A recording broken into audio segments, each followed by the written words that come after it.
Predstav si, že si s rodinou na dovolenke tisíce kilometrov od Slovenska.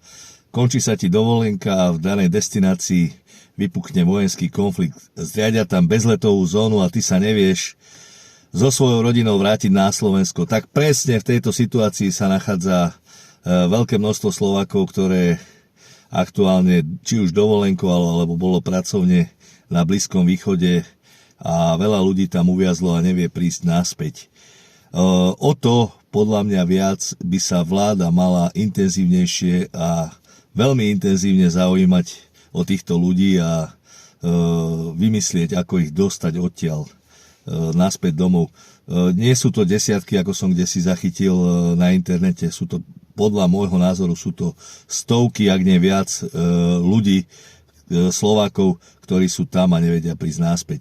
Minimálne ja poznám dve rodiny, kolegyňa mi písala cez víkend, že nebude vedieť prísť do práce najbližšie dni, lebo uviazli v Arabských Emirátoch a nevedia sa dostať na Slovensko, nakoľko žiadne lietadla nelietajú. Okrem toho poznám ďalšiu rodinu z Trenčína, ktorá dovolenkovala v Katare, cez víkend mali letieť domov a taktiež sa nevedia dostať na Slovensko. Takže toto by mala byť najvyššia priorita našej vlády, ako tých ľudí dostať odtiaľ domov.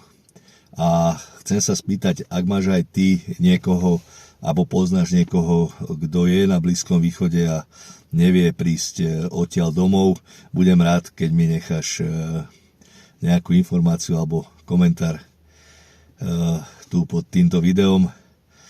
Prajem vám všetkým úspešný začiatok nového týždňa. Nech sa vám darí, zostaňte zdraví. Ahojte.